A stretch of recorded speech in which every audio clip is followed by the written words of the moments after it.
विगत 5-6 वर्षों में के पश्चात हिंदी मीडियम के रिजल्ट में गिरावट आई है, उसका वजह क्या कहना चाहोगे? क्या मार्केट में स्टडी मटेरियल का अभाव है? एक्चुअली होता क्या है, जो स्टूडेंट हिंदी मीडियम के होते हैं, स्टूडेंट जो है ना प्रैक्टिस जब कराई जाती है तो उसमें प्रैक्टिस में वीकनेस रहती है।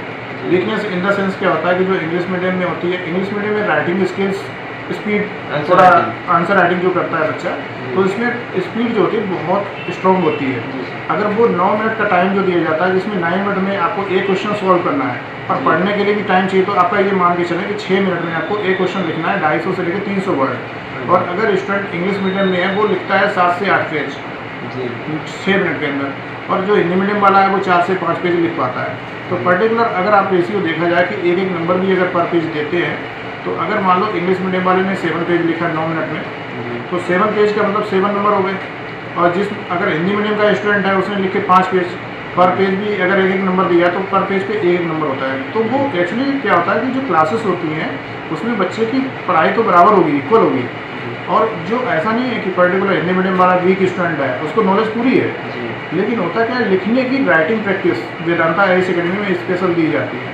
हमारे यहाँ जो बच्चे निकलते हैं आईएएस के लिए, हिंदी मीडियम में भी निकलते हैं और इसके अलावा इंग्लिश मीडियम में निकलते हैं।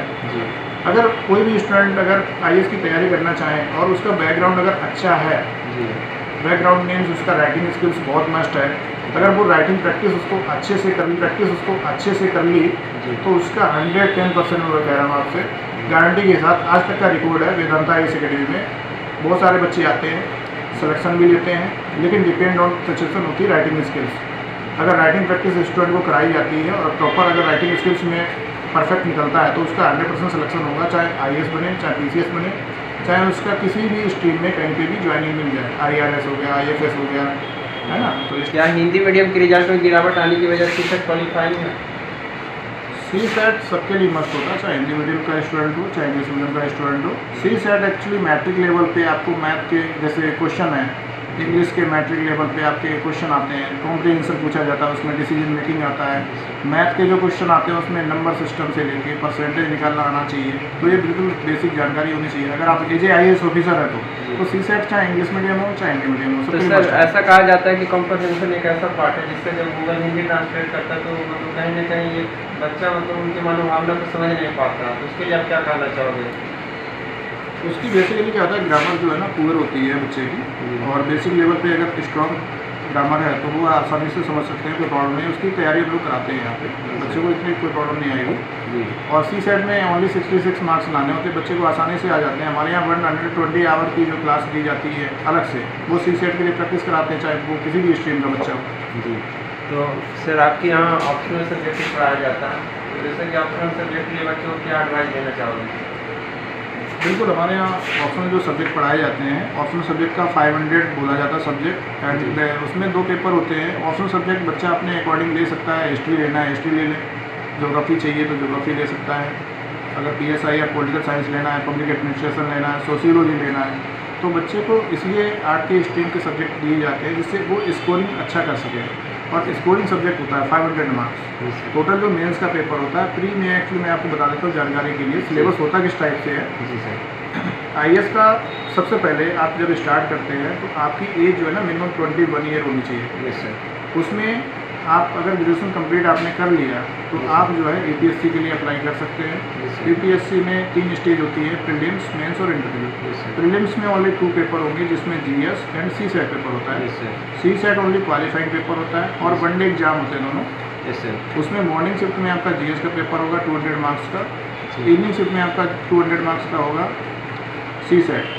तो 200-200 नंबर में आपको ओनली जो है ना जो कट ऑफ देखी जाती है वो देखी जाती है जीएस पोर्शन पे। सीसेट ओनली क्वालिफाइंग होता है। 200 में से आपके 80 क्वेश्चन आएंगे सीसेट में।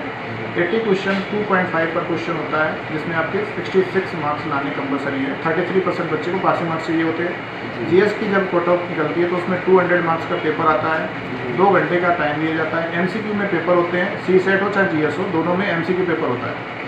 इसमें कट ऑफ जो निकलती है 200 में से आपके 100 क्वेश्चन होंगे, जिसमें एक क्वेश्चन जीएस का 2 नंबर का होता है। तो पर्टिकुलर जो रेशियो अभी तक रहा है जनरल कैटेगरी के लिए वो 110 के आसपास रहा है। मतलब 100 नंबर के आसपास अगर बच्चे के हैं तो वो सेफ जोन में है। 50% नंबर अगर जीएस में नंबर आते हैं तो बच्चा सेफ जोन में है। दूसरी बात जबकि इसमें नेगेटिव मार्किंग भी चलती है 1/3, ठीक है। तो 1/3 जो नेगेटिव मार्किंग होती है तो वो चाहे GS पोर्शन हो चाहे CSET, 2-2 घंटे का पेपर जो 200-200 नंबर का देना है उसके हिसाब से हर बच्चे के लिए है कंपलसरी, चाहे वो आर्ट स्ट्रीम का हो, कॉमर्स का हो या फिर अपना साइंस स्ट्रीम का हो, कोई भी स्टूडेंट निकाल सकता है इस पेपर को। मेंस की अगर बात करें तो मेंस में टोटल 9 पेपर होते हैं।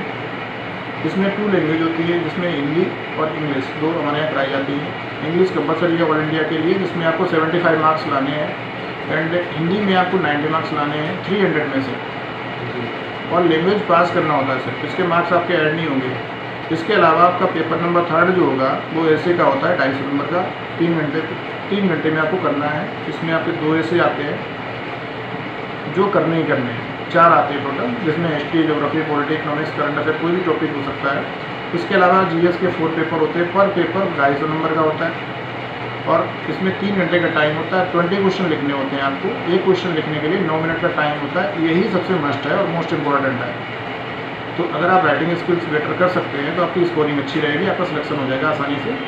इसके अलावा ऑप्शनल सब्जेक्ट होता है इसमें एक, जिसका 500 का स्कोरिंग सब्जेक्ट बोला जाता है, जो आपको अकॉर्डिंग टू अपने सिचुएशन के अकॉर्डिंग आपको जो अच्छा लगे, कंफर्टेबल फील करें, जिसमें स्कोरिंग अच्छी कर सके, चाहे आप हिस्ट्री लें, पॉलिटी लें, तो वो बैकग्राउंड जो हिस्ट्री, ज्योग्राफी, पॉलिटी, इकोनॉमिक्स, इसमें स्कोरिंग बच्चा अच्छे से कर सकता है और उसके नंबर ऐड होंगे आपके। इसमें टोटल जो है आपका हो जाता है 1750 मीन्स।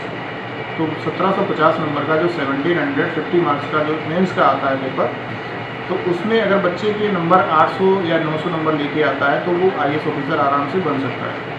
इसके अलावा इंटरव्यू के जो मार्क्स होते हैं लास्ट में, उसका इंटरव्यू का फॉर्म भरा जाता है और आपका इंटरव्यू 275 मार्क्स का वो भी ऐड होगा 1750 में। टोटल 2025 का टोटल पेपर होता है। जिस बच्चे के 50% मार्क्स आते हैं तो वो स्टूडेंट इंडिया के अंदर टॉपर स्टूडेंट कहलाते हैं। IAS ऑफिसर की तो बात छोड़ो, वो टॉपर होते हैं जो 50% बिल्कुल, जो अगर 2025 में अगर बच्चा 1000 के ऊपर नंबर लाता है तो वो टॉपर होता है। और आज तक का रिकॉर्ड है कि UPSC में जो भी स्कोरिंग सब्जेक्ट होते हैं वो सब आर्ट स्ट्रीम पे ही रहे हैं, जैसे BSIR हो गया, पॉलिटिकल साइंस, हिस्ट्री है, ज्योग्राफी है, सबसे ज़्यादा बच्चे लेते हैं, इसमें स्कोरिंग रहती है ऑप्शनल सब्जेक्ट, ठीक है। और इसमें 1 साल का कोर्स होता है, अगर बच्चा अच्छे से कर लेता है तो उसका अच्छे से रिजल्ट आउट हो जाता है, कोई प्रॉब्लम नहीं है। तो जैसे कि सबके ऑप्शनल के लिए कौन सा टीचर है यहाँ पे? ज्योग्राफी ऑप्शनल जो सब्जेक्ट है शैलेश सर है हमारे यहाँ जी सर। और 10 ईयर्स से वो हमारे यहाँ वेदांता हाई सेव में पढ़ा रहे हैं, एग्रीमेंट उनका बना हुआ है। और पर्टिकुलर जो 1997 से वेदांता हाई सेव में मिस्टर SP वर्मा सर द्वारा चलाया जा रहा है और इनके बहुत सारे कॉलेजेस भी हैं। हमारी जो ब्रांच है एक रोहिणी में भी है, वहाँ पे भी 3 बिल्डिंग्स हैं, सर की खुद की बिल्डिंग है। उसके बाद वेदांता हाई अकेडमी जो मुखर्जी नगर में है, यहाँ पे भी हमारे हिंदी मीडियम की अलग बिल्डिंग है, इंग्लिश मीडियम की अलग बिल्डिंग है।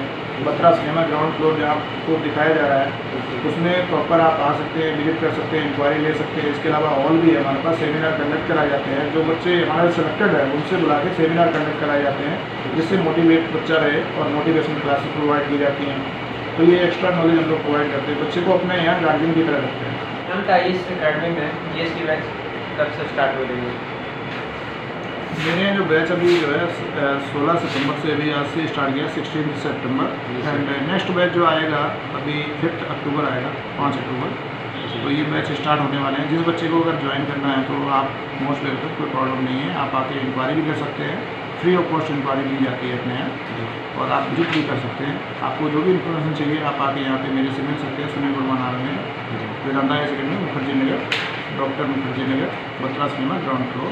तो अंततः आप मुखर्जी नगर में आने वाले नए बच्चों के लिए क्या इन्फॉर्मेशन देना चाहेंगे? नए बच्चों के लिए यही सूचना है कि अगर जो भी बच्चा अगर IAS ऑफिसर बनना चाहे और अपना सपना पूरा करना चाहे तो आप यहाँ पे एक बार विजिट करें और अपनी इंक्वायरी करवाएं। आपकी कैरियर काउंसलिंग पूरी कर दी जाएगी और जो भी बच्चे अगर लगेंगे कि यहाँ ये बच्चा निकाल सकता है, उसी बच्चे को हम लोग यहाँ पे सेलेक्ट करते हैं, अदरवाइज बच्चे को वापस कर देते हैं।